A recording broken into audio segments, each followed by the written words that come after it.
안녕하세요. 저는 30대 초반의 여자입니다.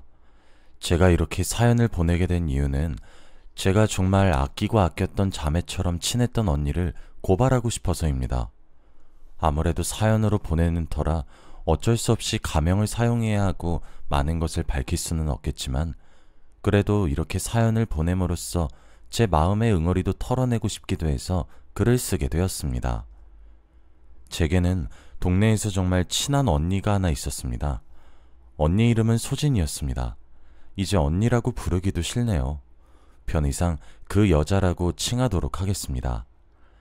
소진이라는 여자는 저와 한 동네에서 나고 자란 여자였습니다. 그리고 무척이나 집이 불우했어요. 그 여자의 아빠는 맨날 첫날 술을 퍼먹으면서 폐인처럼 살았고 어쩔 때는 손찌검까지 서슴지 않았어요. 그리고 그 폭력을 견디다 못한 그 여자의 엄마는 가출을 했고 생사도 모릅니다. 그렇게 그 여자는 할머니와 아빠 이렇게 셋이서 함께 살았어요. 그 여자의 아빠는 불행인지 다행인지 자신을 낳아준 엄마, 즉 그 여자의 할머니에게는 손을 올리지 않았기에 그렇게 사는 것이 가능했죠. 아무래도 한 동네에서 자라다 보니 그 집안이 정말 유명했습니다. 그리고 저희 집은 그런 집을 많이 도와주었습니다. 오밤중에 지 아빠 술버릇에 시달려서 맨발로 쫓겨나게 되면 우리 집에서 재웠어요. 그 집 아빠는 돈을 벌려는 생각은 눈꼽만큼 하지 않았거든요. 그래서 그 집 할머니가 폐지를 주운 돈으로 겨우겨우 먹고 생활하는 데 쓰였죠. 우리 집에 데려와서 밥 해먹인 끼니만 합쳐도 몇천 끼는 될 겁니다. 학창시절 내내 붙어 다녔으니까요. 그 여자는 저보다 비록 한 살 많은 언니였지만 우린 둘도 없는 친구 사이가 되었거든요. 그 집 할머니가 저희 집에 매번 고맙다고 나물이며 뻥튀기며 사소하고 자잘한 먹거리를 자주 보내주셨어요. 그리고 그 여자의 첫 대학 등록금을 저희 집에서 내주었죠. 그 정도로 우린 친했습니다. 내 공부를 그 여자가 과외 선생님처럼 붙어 앉아서 가르쳐 주었고 우리 집에서 대부분의 숙식을 해결했어요.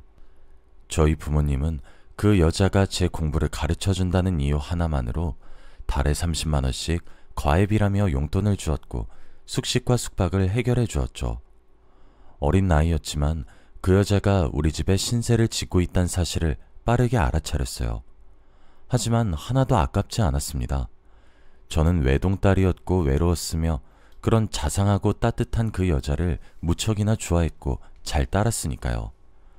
하지만 우리의 관계는 대학을 가면서부터 점차 삐걱거리기 시작했습니다. 같은 동네에서 초등학교, 중학교, 고등학교를 다닐 적만 해도 그렇게 커다란 차이가 생기진 않았었는데 대학교에 들어가고 나니 그 여자와 제 사이에서 남자 보는 기준이 확 차이가 나게 되었어요. 그 여자는 본인의 가정이 불우한 탓이기 때문인지 뭔지 자꾸 10살 또는 그 이상의 나이 차이가 나는 남자들만 만나고 다녔죠. 아니, 나이 차이를 떠나서 그런 사람들 중에서도 자상하고 좋은 남자들이 분명히 있을 텐데도 자꾸 이상한 남자들만 골라 만나고 다녔죠. 지금 생각해보면 그렇게 쓰레기들만 고르고 골라 만난 것도 능력이지 싶네요. 그 여자는 20대 초반의 나이부터 룸살롱을 가는 남자친구를 고민하는데 솔직히 한심하게 여겨졌습니다. 저와 다른 관념을 가진 그 여자를 멀리하는 것은 어찌 보면 제게 당연한 순서였던 것 같아요. 그 여자는 그렇게 멀어져가는 제게 서운함을 느꼈고 저는 겉으로 아닌 척만 했습니다. 그러던 어느 날 그 여자가 제게 만나자고 얘기해서 약속 장소에 나가봤더니 제게 청첩장을 건네주며 꼭 자신의 결혼식에 왔으면 좋겠다고 하더군요. 언니, 결혼해? 라며 제가 놀라 말을 건네자 그 여자는 사고를 쳐서 뱃속에 아이가 생겨버렸다며 수줍게 웃으며 말을 했어요. 그때는 꽤나 거리를 두고 지내던 시절이라 그 여자의 남자친구가 누군지 몰랐었죠. 하지만 이왕 이렇게 된 거 잘 지내고 살길 바라는 마음만 있었습니다. 그때부터 그 여자 태도가 좀 어이가 없었어요. 혼주석에 멀쩡히 살아있는 자기 아빠를 두고 저희 부모님을 앉히려고 하질 않나? 혼수가전을 해달라고 요청을 하질 않나? 엄연히 따지자고 하면 저희 부모님에게는 하나뿐인 딸의 딸 같은 친구일 뿐인 주제 자꾸 제 부모님을 넘보는 듯한 느낌을 받았거든요. 저는 근데 원래 성격이 아닌 것은 아니라고 말을 하는 성격이라 그 이야기를 듣고 바로 딱 잘라냈어요. 임신한 자기가 불쌍하지도 않냐, 너무 매정한 것 아니냐 하면서 별 말 같지도 않은 소리라는 그 여자에게 저도 똑같이 선을 넘는 것은 아니냐, 적어도 혼주석에 앉아야 하는 순서는 친딸인 내가 먼저 해야 하지 않냐며 몰아붙였고 무산시켰죠. 아니, 당연한 것 아닌가요? 어찌되었든 진심으로 축하는 해주었지만 그 이후로 거리를 둔 채로 살려고 했습니다. 사람이 대학에 진학하고 나더니 더 이상해진 것 같았고 굳이 주위에 좋은 사람들이 널렸는데 그 여자에게 얼매이고 싶지도 않았거든요. 그리고 솔직히 저는 제대로 된 절차를 밟지 않고 사고를 쳐서 결혼하는 사람들을 비난할 생각은 없지만 제 기준에서는 그리 바른 경우라고는 생각되지 않았습니다. 게다가 대학을 졸업하기도 전에 그렇게 행동하는 것 자체가요. 집안이라도 여유가 되어서 지원을 받을 수 있는 환경이면 또 몰라도 자기 입 하나 풀칠하는 것도 애먹는 판국에 아이까지 놓고 남편과 함께 산다는 게 솔직히 달갑게 느껴지진 않았었죠. 전 그 여자가 잘 살길 바라는 마음은 충분했지만 더 가까워지고 싶진 않았고 실행에 옮겼습니다. 그리고 제가 굳이 그렇게 행동하지 않으려고 해도 그 여자가 애를 낳고 기르고 육아에 빠져 살게 되고 그렇게 되다 보니 저와 점점 멀어지게 되더라고요. 저는 그렇게 몇 년 사이에 제 커리어를 쌓았고 스펙을 쌓아서 좋은 성적으로 대학을 졸업해 취직에 성공했어요. 그 여자도 아이를 유치원에 맡길 정도의 시간이 지나고 나니 여유가 생겼던 것인지 제게 연락을 해오기 시작했어요. 나중에 들어보니 시집살이도 장난 아니었고 남편인 사람도 엄청 가부장적이고 뭐 그렇다고 하더라고요. 그런데 몇 년의 시간이 흘러서 그 여자와 다시 만남을 교류하기 시작했는데 저도 그 사이 많이 유해지기도 했고 그 여자가 아둥바둥 사는 것이 안타까웠어요. 제게는 누구보다 멋진 언니였던 사람이었고 등불 같은 사람이었거든요. 그래서 다시 친하게 지내기 시작했습니다. 그리고 그쯤 만나고 있던 남자친구와 연애를 하게 되었고 결혼 이야기가 오고 가게 되었습니다. 남자친구와는 같은 직장에서 만나고 있었던 사이였어요. 사내 연애였죠. 저와 비슷한 환경에서 자라왔고 연봉도 비슷한 처지인 사람이었습니다. 그 여자는 제 결혼에 뭐가 그렇게 관심이 많은 것인지 이것저것 물어오기 바빴지만 사실 그렇게 친절하게 여러 설명을 부연해주진 않았습니다. 그 여자가 제 결혼 준비 과정을 듣게 되면 자격지심을 느끼게 될 것 아닌가 진심으로 걱정을 했었거든요. 그 여자는 제가 그렇게 말을 아끼고 아껴도 끝끝내 캐물어댔고 남편 될 사람을 소개시켜달라며 떼를 썼어요. 남자친구에게 그 이야기를 전해주니까 남자친구는 본인은 상관없다고 그렇게 정 힘들면 그냥 한번 소개를 해주는 자리를 만들어서 얼굴을 한번 보고 치우자고 하더라고요. 가만 생각해보니 그것도 방법이겠구나 싶어서 그렇게 하기로 했습니다. 그 여자에게 말을 해주니까 그럼 저도 예비부부와 다름없으니 부부 동반으로 여행이나 가자고 하더라고요. 그래, 간 김에 신나게 노는 것도 좋겠다 싶어 흔쾌히 수락했고 우리 네 사람은 펜션을 잡아 놀러 가기로 했습니다. 와, 그런데 그 여자 남편도 참 제정신이 붙어있는 남자는 아니었습니다. 나이는 똥구멍으로 잡수신 건지 나이값 하나 제대로 못하고 그 여자를 하녀 부리듯 가부장적으로 대하고 자신이 잘났고 연장자여서 현명하고 이런 것들을 정말 함께 있는 내내 이야기를 하는데 진절머리가 났어요. 그래도 그 여자 남편이라 체면이라도 세워준답시고 내내하며 넘어갔습니다. 그런데 사단은 그날 밤에 일어났습니다. 네 사람 중에서 제가 제일 술에 약한 편입니다. 밤이 되어 술자리를 가지게 되었고 아니나 다를까 제가 제일 먼저 취하게 되었죠. 저는 당연히 제 남자친구인 줄 알았는데 뭔가 손짓이 좀 끈적하고 저급한 느낌이 들었습니다. 순간적으로 뭔가 싶어서 눈을 떠서 뒤돌아보니 재수씨 조용히 해. 다 깨울 거야? 하는데 진짜 온몸에 벌레가 기어가는 듯 했습니다. 어떻게 초인적인 힘으로 뿌리치고 소리를 왁 질렀더니 제 남자친구가 불이 나게 달려와서 방문을 열며 제게 달려왔고 저는 엉엉 울며 남자친구에게 안겼습니다. 당연히 제 남자친구도 눈이 뒤집혔죠. 지금 당신 뭐 하는 짓이냐고 화를 내는 남자친구에게 어디 연장자한테 두 눈 똑바로 뜨고 달려드냐며 오히려 그놈이 적반하장으로 나오기 시작했어요. 그 여자는 뭐하고 있나 하고 쳐다보니 그 광경을 동영상으로 찍기 시작하더군요. 저는 순간적으로 낌새가 좋지 않아서 녹취를 시작했습니다. 아무도 몰래 말이에요. 그놈은 술에 취해 방을 헷갈렸다며 능글거리며 웃었어요. 저는 거짓말하지 말라고 그랬는데 그놈이 제 뺨을 때리더군요. 그리고 개판이 시작되었습니다.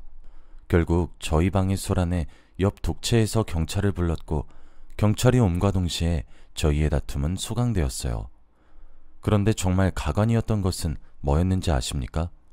그 여자가 경찰서에 가더니 저를 상간녀로 고소를 하겠다고 하더라고요. 제가 자신의 남편을 꼬셔서 함께 자기 위에서 방에서 기다린 것이라고 하면서요. 제가 그 여자에게 다가가서 말이 되는 소리 하는 것이냐면서 아니라고 반박했지만 자신이 동영상을 다 찍어놨다고 얘기를 하면서 상간녀 고소는 어떻게 하는지 묻고 앉아있는 거예요. 내가 진짜 지금 생각해도 녹취 하나 안 했으면 어쩔 뻔했을런지. 저도 거기서 지지 않고 그 언니에게 고소해보라고 얘기했어요. 언니가 날 상간녀로 고소를 한다고? 그래, 어디 한번 해봐. 난 무고죄로 맞고서 넣을 거고 지금 여기서 네 남편 성추행으로 고소하고 폭행죄로 고소할 거야. 경찰관님께 제가 휴대폰으로 녹음한 우리 대화 파일을 건네드렸습니다. 어찌되었든 그 녹취 파일 속에서 제가 뺨을 맞는 소리가 나서 폭행이 증명이 되었으며 아무리 실수라 쳐도 그놈이 절 안 놨다고 시인하는 부분이 함께 녹취되어 있었기에 성추행 또한 혐의가 인정이 된다고 말씀하시더라고요. 그리고 그 순간 바로 그 년놈이 꼬랑지를 팍 내리며 태도를 달리하더군요. 저는 눈 하나 깜빡하지 않았고 합의 따위 없을 거고 법적으로 처리하고 싶다고 고소장을 써내려갔습니다. 저보고 독한 년이라 소리치는 그 여자를 향해 내가 독한 년이면 넌 뭐냐? 지긋지긋한 년 라고 똑같이 말대답을 해주었고 그렇게 고소장을 접수한 이후 저는 경찰관을 대동해서 남은 짐을 챙겼고 남자친구와 부랴부랴 그 장소를 떠났습니다. 그때까지도 제가 너무 화가 난 나머지 진정을 하지 못하고 있었어요. 그리고 남자친구네 자취방에 함께 도착했죠. 남자친구는 한참을 절 달래주고 진정시켜 주었어요. 한결 나아지더군요. 그런데 제가 진정을 하고 나니 남자친구가 입을 열었습니다. 그리고 그 사실은 정말 충격적이었어요. 제가 그렇게 먼저 잠에 들고 난 이후 그 여자가 제 남자친구한테 제안을 했다고 하더라고요. 서로의 배우자를 한번 바꿔보는 것이 어떻겠냐고 하면서요. 진짜 더럽고 저급해도 정도가 있지 무슨 막장 드라마도 아니고. 남자친구가 정색을 하고 농담이 지나친 것 아니냐고 얘기를 하니 두 년놈이 맞다고 얼머부렸고 곧 그놈이 자신도 취해서 자러 가겠다고 하고 방으로 들어갔다고 하더라고요. 남자친구는 혼자 자고 있을 제가 걱정이 되기도 해서 따라가려고 했는데 갑자기 그 여자가 남자친구에게 고민이 있다며 우리끼리 술 한 잔을 더 하자고 했답니다. 그러면서 제 남자친구에게 한다는 말이 진지하게 만나볼 생각이 없냐고 했답니다. 자신이랑 제 남자친구랑 그렇게 진지하게 말이에요. 제가 무슨 커다란 잘못을 한 것도 아닌데 왜 제 미래를 망치려고 드는지 정말 알 수가 없었습니다. 남자친구에게 진짜냐고 여러 차례 물으니 남자친구가 맞다고 하더라고요. 그리고 그 제안을 듣고 당황하던 바로 그 순간 제 비명소리가 들렸고 달려갔더니 그 상황이 벌어졌었다고 하면서요. 휴대폰으로는 그 년놈들로부터 사과의 문자와 합의해달라는 내용이 빗발치게 오고 있었습니다. 멍청하게 자신들이 몰아가면 되는 건 줄 알았던 건지 뭔지 저는 바로 그 여자에게 전화를 걸었고 남자친구에게 들은 사실을 얘기하며 바른대로 말을 하라고 윽박을 질렀고 그 여자의 자존심을 살살 긁었습니다. 무시하는 듯한 말투로 일부러 말을 하면서 말이에요. 그랬더니 제 예상을 어쩜 그리도 벗어나지 않는 것인지 제게 그러더라고요. 그래, 그랬다. 넌 뭐가 그렇게 전부 쉬워? 부모 사랑 듬뿍 받고 자랐고 학벌도 좋고 다 만족스러우면서 네 남자 하나 정도 언니인 나한테 양보하는 게 그렇게 힘드니? 그래, 내가 네 그런 팔자 부럽고 짜증나서 회방 좀 났다. 그래서 내 남편이랑 짰던 거고 내 남편 보고 네가 자고 있는 방에 가서 사주했다. 됐니? 하더라고요. 사람이 너무 화가 나고 어이가 없으면 할 말을 잃는다는데 제가 딱 그랬습니다. 그리고 화가 나고 어이가 없는 것을 떠나 정말 무섭기까지 하더군요. 제 휴대폰은 통화 내용이 자동으로 녹음이 되기 때문에 그렇게 결정적인 언니의 한마디는 당연히 증거로 삼았고 이튿날 변호사를 선임했습니다. 저는 끝까지 합의해주지 않았고 빗발치는 연락이 지속되는 것도 협박죄로 걸어버렸습니다. 저는 최선을 다해 법의 테두리를 벗어나지 않고 그 여자 인생을 조져주고 싶었거든요. 당연히 법원의 판결은 제 손을 들어주었고 그놈은 성추행 및 폭행의 혐의가 인정이 되었다는 판결을 받았습니다. 그 여자의 녹취 파일이 결정적 증거가 되어주었거든요. 두 가지 혐의가 겹쳤기 때문에 다분히 의도적인 판단으로 6개월의 징역을 추가로 살게 되었어요. 저는 그 여자를 만나 따로 얘기했습니다. 두 번 다시 내 가족과 내 눈앞에 나타나지 말라고 말이에요. 가족의 정이 그리웠던 거였으면 충분히 가족이 되어줄 생각이었고 자매가 필요했던 거였으면 언니 대접해줄 생각이었는데 모두 발로 차버린 것은 너란 사실을 잊지 말라고 했어요. 그 여자는 눈물을 뚝뚝 흘리면서 자기 연민에 빠졌어요.